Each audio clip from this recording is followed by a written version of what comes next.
64장 찬송하겠습니다. 64장 찬송가 64장입니다.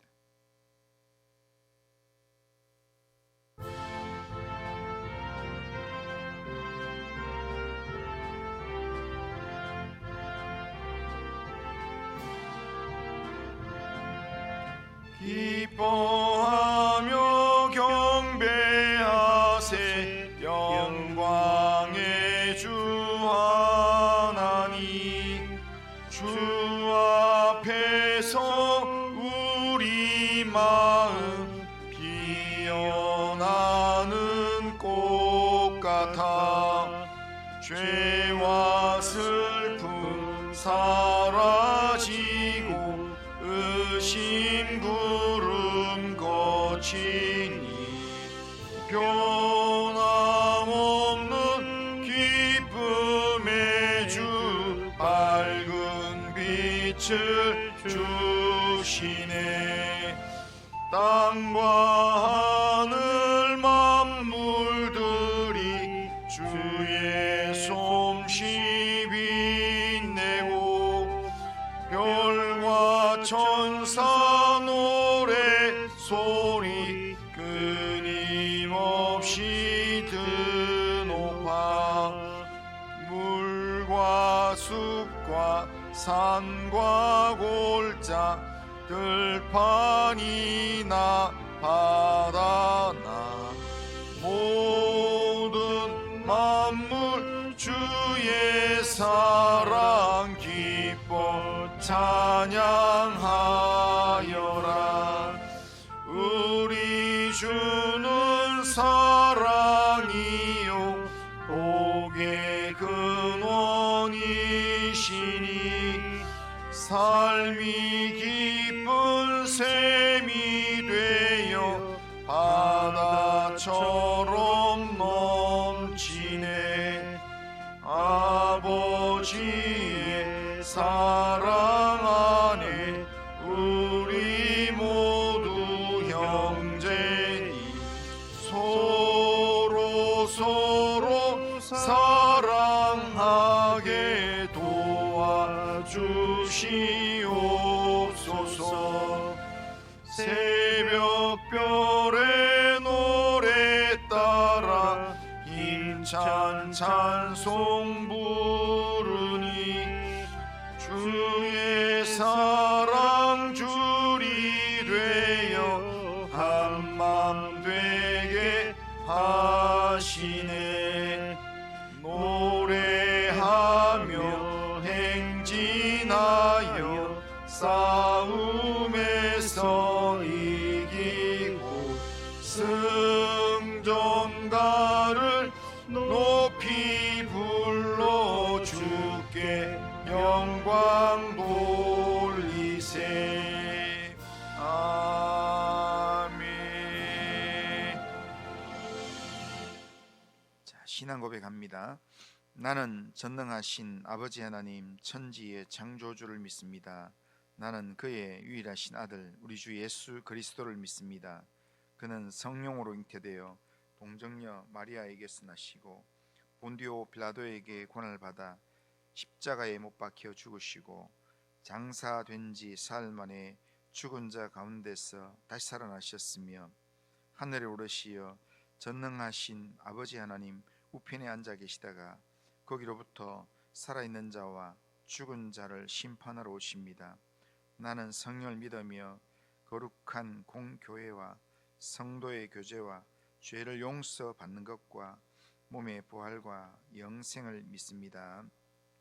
아멘. 자, 하나님 말씀은 시편 149편입니다. 자, 시편 149편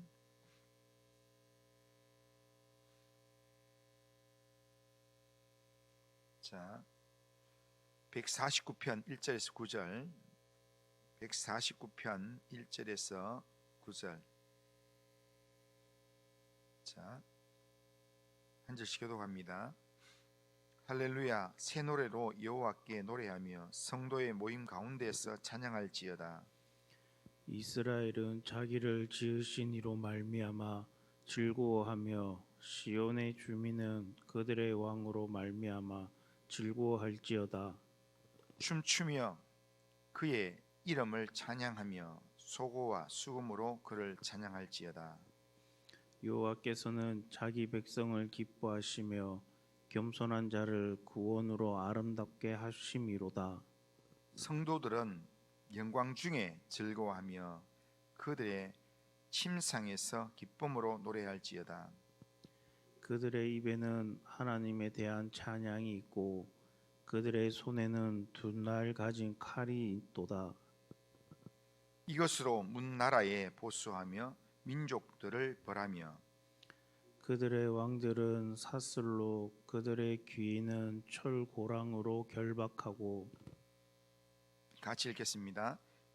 기록한 판결대로 그들에게 시행할지로다. 이런 영광은 그의 모든 성도에게 있도다. 할렐루야. 자, 오늘 이 본문은 시편 기자가 하나님 향하여서 할렐루야로 찬양하면서 또 기쁨의 노래를 불러야 될 것을 권면하는 내용입니다. 본문 1절 보면 이렇게입니다. 할렐루야, 새 노래로 여호와께 노래하며 성도의 모임 가운데 찬양할지어다. 그렇게 얘기합니다. 시편 148편이 하나님을 찬양하는 삶을 살아야 된다. 하나님을 가까이 하는 성도라면 하나님을 찬양하는 삶을 살아야 된다라는 찬양의 당위성을 이야기한다면, 오늘 149편에는 그럼 어떻게 찬양하는가에 대한 내용으로 새 노래로 여호와께 노래하라, 그렇게 말씀합니다. 여기에 새 노래라, 이 말은 그냥 새로운 곡조로 노래하라 이런 의미가 아니라, 새 노래라는 말은 구원의 감격으로 충만해서 마음이 하나님 앞에서 새로운 마음이 되어서, 거듭난 마음이 되어서 하나님 앞에 노래하라라는 그런 의미입니다. 그러니까 우리가 할렐루야는 아무나 외칠 수는 있습니다. 하지만 하나님이 원하시는 할렐루야라는 이 찬양은 거듭난 사람, 내가 구원받았음에 대한 감격이 있는 사람이 그 고백을 할 때 하나님께서 그 고백을 통해서 영광을 받으신다는 겁니다. 이스라엘 백성들에게는 고난의 시간들이 있었습니다. 큰 고통의 시간 하면 이스라엘 백성들에게 그 고통의 시간은 바벨론의 느부갓네살 왕의 공격을 받아서 결국 예루살렘이 멸망하고 결국 바벨론의 포로 생활을 70년 이상 하게 되었습니다. 그때 이후로 그들에게는 왕이 없었습니다. 70년의 세월 동안 선택받은 민족이 아닌 이 전쟁에서 승리자에게 종로로 다니면서 거기에 눈치를 보면서, 그러면서 노역을 하면서 그렇게 종의 신세로 그렇게 살았습니다. 그런 이스라엘 백성을 하나님께서 다시 회복시켜 주셔서 포로에서 기적적으로 돌아오게 만들었습니다. 그리고는 하나님께서 그들의 왕이 되어 주셨습니다. 종의 자리에서 구원받아서 하나님의 백성이 되었다는 사실만으로도 감격할 수 있는 내용입니다. 그러나 하나님의 계획은 거기서 끝나지 않았습니다. 그들을 그냥 노예에서 해방시키셔서 그냥 이스라엘 백성 삼으신 정도가 아니라, 하나님은 이 포로에서 귀환해서 돌아온 이 백성들에게 하나님이 가지고 있는 계획은 뭐냐면, 이 돌아온 백성들로 통해서 결국에는 세상을 다스리고 심판하는 권세를 주셔서 결국에는 세상을 새롭게 하는 것, 그것이 하나님께서 가지고 있는 하나님 백성에 대한 계획이라는 겁니다. 자, 오늘 보면 6절에 보면 이렇게 얘기합니다. 6절에 보면 그들의 입에는 하나님에 대한 찬양이 있고 그들의 손에는 두 날 가진 칼이 있도다, 그렇게 합니다. 여기 그들은 찬양하는, 하나님을 찬양하는 사람들인데, 그들의 입에는 하나님을 향해서는 이 찬양이 있다는 겁니다. 그리고 그들의 손에는 두 날 가진 칼이 있다라고 합니다. 여기서 두 날 가진 칼은 좌우의 날선 칼로서 심판의 칼입니다. 그러니까 세상을 심판하고 하나님을 경외하지 못하는 세상에 대해서, 하나님을 거역하는 세상에 대해서 심판하는 칼이라는 겁니다.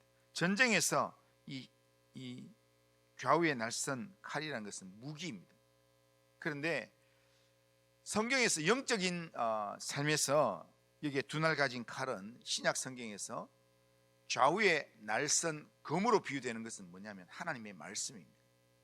하나님께서 세상을 심판하고 세상을 바르게 세워가는 그 일에 성도에게 하나님께서 무기로 주신 것이 뭐냐면 바로 하나님의 말씀이라는 겁니다.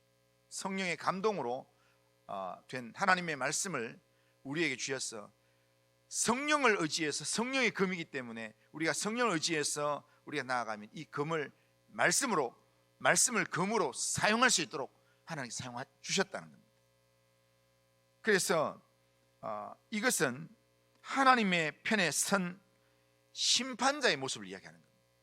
입에는 하나님의 찬양하고 세상을 향해서는 좌우의 날선 검인 하나님의 말씀으로 세상을 선포하면서 심판하는 이런 역할들을 하나님께서 우리에게 하나님께서 계획하셨다는 겁니다. 이것은 요한계시록 1장 16절에 나오는 심판의 주님으로 우리 가운데 오시는 어린 양 예수 그리스도의 모습을 예표하는 내용입니다. 찬양이 있고 또한 손에는 좌우에 날선 검을 가진 그런 분이 바로 예수 그리스도입니다. 그런데 우리가 예수님을 믿음으로 우리가 하나님의 자녀가 되면 우리가 하나님의 자녀가 되는 것으로 끝나는 게 아니라 우리가 주님의 손과 발이 되어서 왕노릇하는 삶을 살게 된다. 그게 하나님께서 우리에게 주신 사명이랍니다. 이런 영광과 권세를 하나님의 백성된 우리에게 하나님께서 주셨다는 겁니다. 이걸 깨달으면 우리의 마음이 새 마음이 되는 겁니다. 그러니까 나는 이렇게 내 육신의 욕망과 정욕을 따라서 세상이 내한테 이끄는 대로 그렇게 살다가 넘어지고 세상의 종이 되고 마귀의 종이 되고 살았는데 주님께서 하나님께서 우리를 예수의 보혈로 우리를 하나님의 자녀 삼아 주시고 죄에서 구원해 주신 그것만이 전부가 아니라 구원해 주시는 그 은혜와 함께 우리를 하나님의 자녀의 권세를 주시고 하나님의 손과 발에 대해서 세상을 다스리는 영광과 권세를 주셨던 그런 우리를 회복시켜 주시는 하나님의 은혜를 우리가 기억하게 되면 우리의 마음이 정말 새로운 마음이 된다. 그 마음으로 하나님 앞에 새 노래를 부르라 라는 겁니다. 성경에는 우리가 곳곳을 찾아보면 하나님께서 우리에게 놀라운 권세를 주셨다라는 것을 우리에게 여러 곳에서 말씀하고 있습니다. 바울은 고린도전서 6장 2절 3절에 보면 이렇게 말합니다. 성도가 세상을 판단할 것을 너희가 알지 못하느냐. 세상도 너희에게 판단을 받겠거든 지극히 작은 일 판단하기를 감당하지 못하겠느냐. 우리가 천사를 판단할 것을 너희가 알지 못하느냐. 그러하거든 하물며 세상 일이라. 세상의 일, 이걸 판단할 수 있는 일을, 사명을 하나님께서 성도에게 주셨다라는 말씀입니다. 베드로전서 2장 9절에 보면 아주 구체적인 우리의 직분이 나옵니다.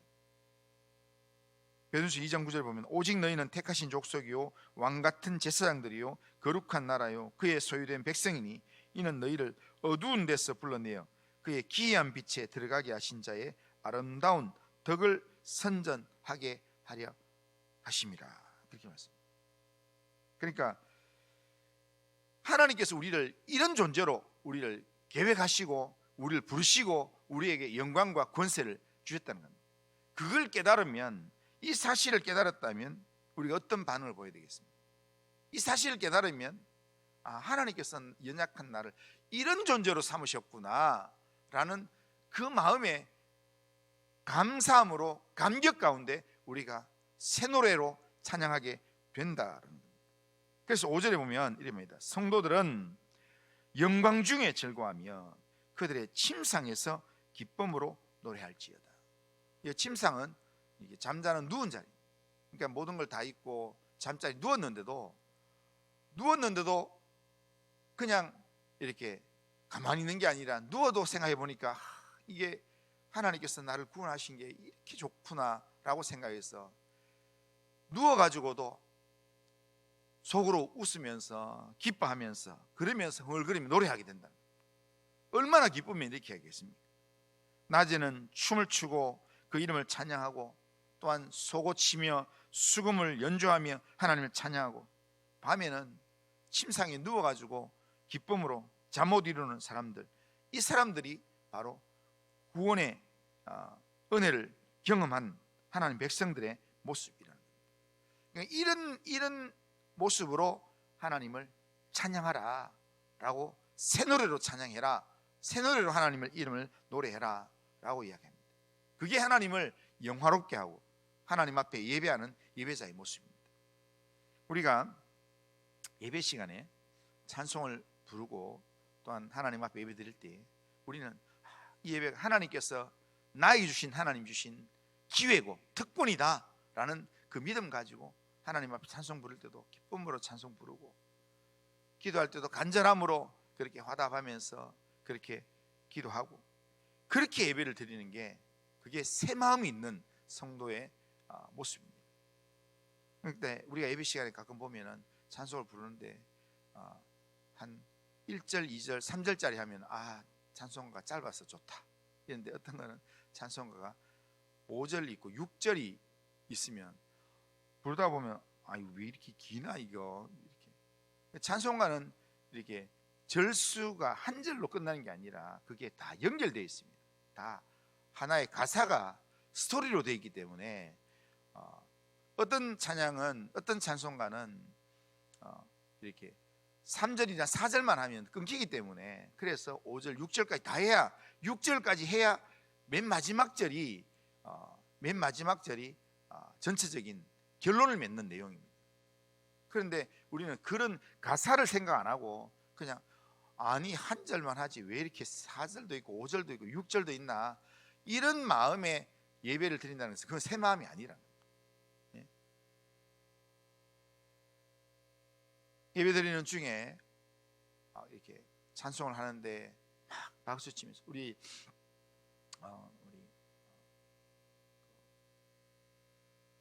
가족 중에서 우리 형수님, 둘째 형수님, 목사님, 형님 부인 되시는 우리 형수님은 이렇게 좀 성령파입니다. 그래서 가족 모임에서 예배를 드리면 찬송을 부르면 똑같은 찬송을 부르는데도 혼자서 박수 치면서 이렇게 목소리가 막 이렇게 한 톤 높아가지고 그렇게 찬송을 불러요. 그런데 한편으로는 주변에서 그냥 다들 부르는데 혼자 왜 저렇게 극성맞게 부르나 이렇게 언급할 때도 있어요. 그런데 그 마음 자체가 지금 성령이 충만하지 않는 거예요. 지금 형수님은 실제로 이 찬송을 부르면 뭔가 이렇게 막 마음이 새로져가지고 막 박수치고 목소리가 톤이 높아지고 이렇게 하는 거는 그 마음 속에는 지금 충만한 마음이 있는 겁니다. 그러니까 우리가 하나님이 주시는 기쁨이 없으면 그렇게 못해요. 하나님이 내게 구원하셨음에 대한 은혜가 없으면 그렇게 찬양이 안 된다는 겁니다. 그러나 하나님의 구원의 기쁨이 우리 심령에 가득 찰 때 우리는 사람을 보는 게 아니라 하나님을 보게 되고 새 마음으로 하나님 앞에서 기쁨의 노래를 부를 수 있다는 겁니다. 오늘 본문은 우리에게 여러 가지를 이야기하지만 딱 중요한 그 한 구절을 우리가 붙들어야 되는 게 하나님 앞에 노래를 부를 때는 하나님 앞에 할렐루야를 부를 때는 새 노래로 하나님 앞에 불러야 된다. 그러니까 새 노래로 하나님을 찬양하면서 하나님을 의지하면서 그러면서 기쁜 마음으로 하나님 앞에 노래를 부르는 거예요. 어제 새벽기도 때 할렐루야를 하나님을 찬양하라라는 것을 모든 성도는, 하나님을 가까이 하는 모든 성도는 이렇게 하나님을 찬양하는 게 당연하다 하면서 그렇게 이제 말씀하신 그 내용 가지고 우리가 어제 했는데요. 어제 내가 새벽기도 마치고 또 모양실 있다가 내려오면서 제가 나한테도 하지만 누구한테도 할까 하다가 내려오면서요, 4층에서 내려오면서 화분들한테, 꽃 식물들한테, 야 너도 찬양해야 된다, 할렐루야, 야 너도 할렐루야. 그러면 내려오면서 하나 다 했어요. 예? 그런데 고양이 보고도 하고. 예? 그런데 그냥 할렐루야를 외치는 게 중요한 게 아니라 오늘은 뭐냐면 내 마음에 하나님이 나를 구원해 주셨는데, 내가 하나님의 이런 백성인데 이런 은혜가 내 안에 있는데 내가 그냥 살면 되겠나, 그런 마음으로 하나님 앞에 찬송을 외치고 노래하면서 그렇게 우리가 신앙생활을 한다면 하나님께서 우리의 삶의 영광을 받으실 줄로 믿습니다. 오늘도 할렐루야를 외치면서, 오늘도 하나님을 노래하면서, 오늘도 하나님 백성답게 살아가는 우리 모든 성도님들 다 되시기를 주님의 이름으로 축원합니다.